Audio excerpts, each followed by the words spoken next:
It's the Tuesday before payday, and you're standing in the checkout line doing math you shouldn't have to do. Not complicated math, simple math. Can I afford this $4.79 loaf of bread and the gas I need to get to work tomorrow, or do I need to put one of these back? You make $58,000 a year. You are not broke. You have a job, a car, an apartment, and yet somehow you are standing in a grocery store aisle calculating whether bread is a luxury item right now. If this sounds familiar, you're not alone, and more importantly, you're not failing at money the way you think you are. Maybe for you it's not the grocery store. Maybe it's the moment a friend texts asking if you want to grab dinner on Friday, and before you even think about whether you want to go, your brain is already doing the math on whether you can afford to say yes. Or maybe it's the 3 days before payday when you start mentally rationing gas, driving a little less, taking the longer but cheaper route, hoping nothing unexpected comes up before that direct deposit hits. Whatever your specific version looks like, the underlying feeling is the same. You're working, you're not being reckless, and somehow the math still never quite works out. Here's the twist nobody tells you about living paycheck to paycheck. It's not a spending problem, and it's not usually even an income problem. It's a trap with actual mechanics, specific, identifiable, repeatable mechanics that keep otherwise responsible people stuck in the exact same cycle, year after year, regardless of how much they earn. My name is Nick, and I spend way too much time studying why smart, hard-working people stay financially stuck despite doing everything they think they're supposed to be doing. If you've ever felt embarrassed about your bank account, even though you work full-time and never buy anything crazy, stick around, because by the end of this video, you'll understand exactly why the trap exists, and more importantly, exactly how people actually climb out of it. Hit subscribe if that sounds like something you need, because this isn't a video about cutting your coffee habit. This is a video about the actual structural reasons you're stuck and the specific steps that get you out.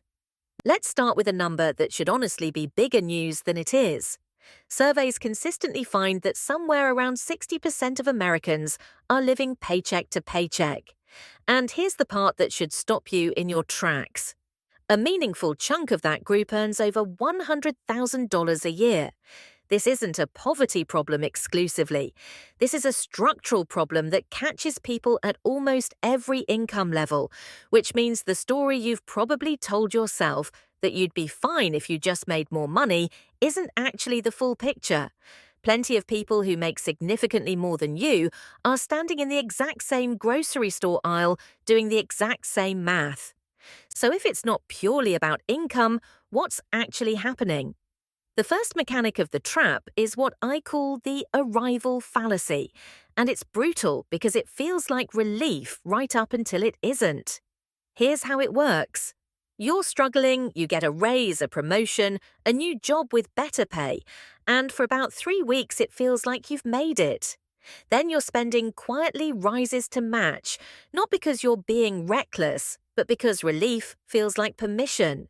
You upgrade your apartment because you finally can. You stop checking prices as carefully because you finally don't have to. 6 months later, you're making more money than you've ever made in your life, and you're still living paycheck to paycheck, just at a higher altitude. This isn't a willpower failure, it's a documented psychological pattern, and understanding that it's a pattern rather than a personal flaw is actually the first step toward breaking it. Because you can't fix a problem you think is just about being a bad person with money.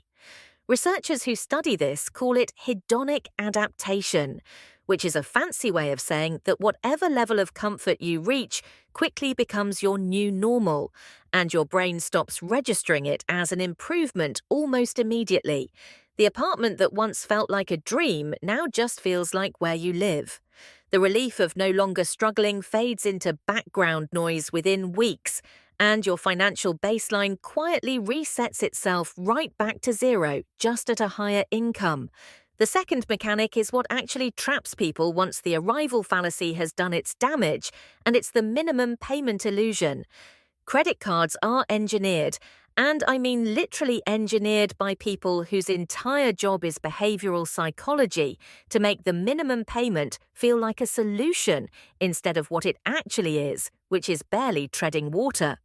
Here's the math nobody shows you at the point of purchase.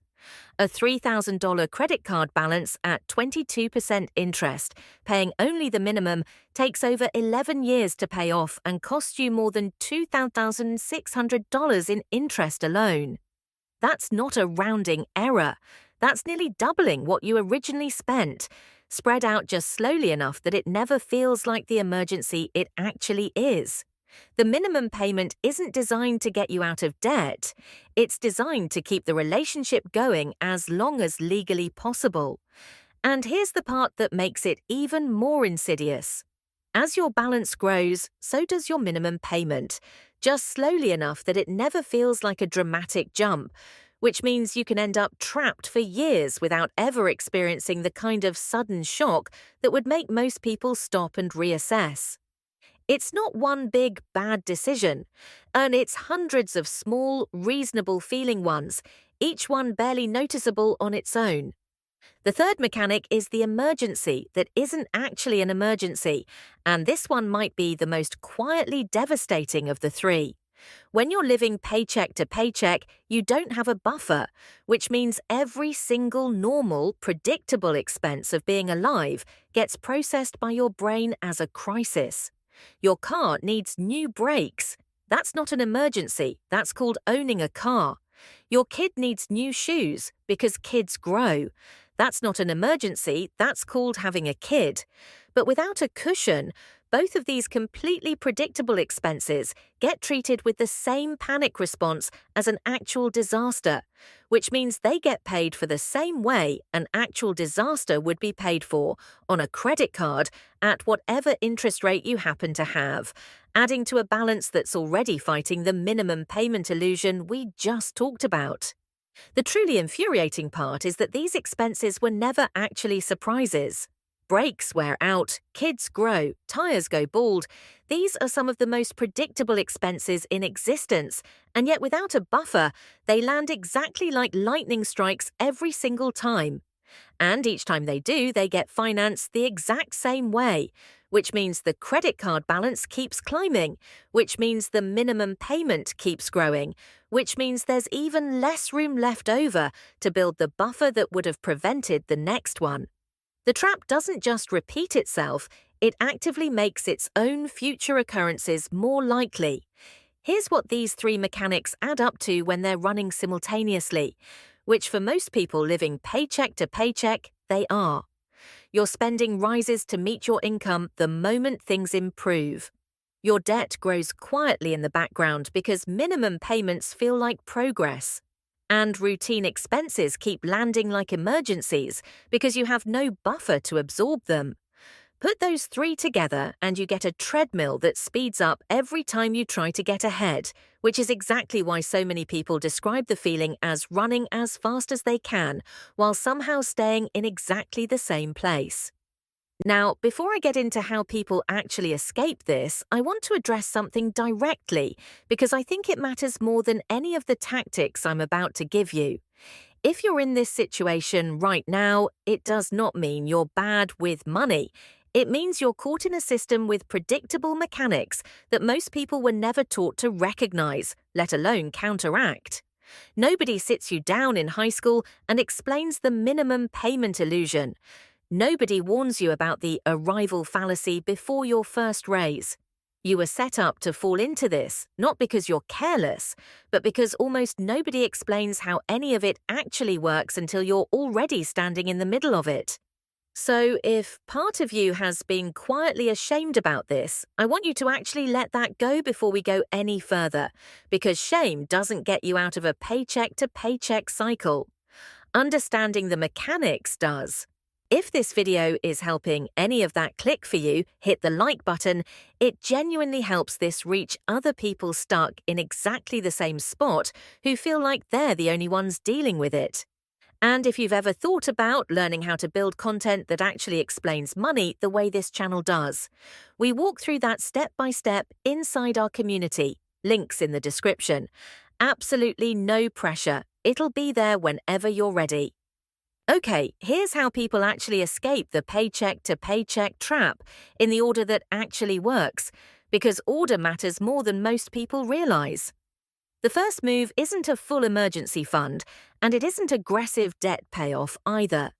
It's what I call the shock absorber, a small, deliberately modest buffer of somewhere between 500 and 1,000 sitting in a separate account you don't touch for anything except genuine unpredictability. This isn't meant to solve your entire financial life. It's meant to do one specific job, which is intercepting the small predictable expenses we talked about earlier before they ever reach a credit card. Breaks, a vet bill, a broken phone screen. A shock absorber this size handles the vast majority of these without a single dollar of new debt, which immediately starts slowing down mechanic number 3. The reason this comes before anything else, even before debt payoff, is that without it, any progress you make on debt gets wiped out the moment the next predictable expense shows up. You can't outpay a treadmill that's actively working against you. You have to slow the treadmill down first. Once that shock absorber exists, the second move is confronting the minimum payment illusion directly. And this means listing every single debt you have with its actual interest rate next to it, not the balance. The rate. Most people organize their debt by size, which feels intuitive but is mathematically backward. The interest rate is what's actually bleeding you, so the debt with the highest rate, almost always a credit card sitting somewhere between 20 and 25%, gets attacked first with every extra dollar you can find, while you pay the legal minimum on everything else. This is sometimes called the avalanche method, and while it's not the only debt strategy that works, it's mathematically the fastest way to stop interest from eating your extra payments before they even count. The third move is where the arrival fallacy actually gets defeated, and it's disturbingly simple to describe, even though it takes real discipline to execute. Every single time your income increases, whether that's a raise, a bonus, a new job, a side hustle finally taking off, you decide in advance before the money ever hits your account. What percentage goes straight to your shock absorber or your debt before your lifestyle gets a single dollar of it? Even committing half of every future increase to this before you touch the rest is enough to permanently break the pattern that's been resetting your finances back to zero every single time things improve. This single habit is the difference between someone who escapes the paycheck to paycheck trap permanently and someone who escapes it temporarily every time they get a raise, only to fall right back in 6 months later at a slightly higher income level. The fourth move is auditing what I call the invisible leak, which is different from your obvious expenses. This is the subscriptions you forgot about, the delivery app markups that quietly turn a $15 a meal into $30, the impulse purchases that don't register individually but add up to real money by the end of the month. Studies on this consistently find that people underestimate their own recurring spending by more than $200 a month, which sounds small until you realize that's over $2,400 a year, more than enough to fund your entire shock absorber twice over. This isn't about depriving yourself. It's about finding money that's already leaving your account without your permission and redirecting it somewhere that actually helps you. Most people who do this audit for the first time are genuinely shocked by what they find, not because they were being careless, but because subscription services are specifically designed to be forgettable, charging quietly in the background month after month with no natural moment that prompts you to reconsider whether you still want them. The fifth and final move is the one that actually makes everything else stick long-term, and it's automation. The reason so many people who understand exactly what they need to do still don't do it consistently isn't laziness. It's that willpower is a finite, exhausting resource, and relying on it every single month to manually decide to save or pay down debt eventually fails, usually right when life gets stressful and you need the system the most. Setting up automatic transfers the day your paycheck lands, before you ever see the money in your regular spending account, removes the willpower requirement entirely. You're not deciding to save every month.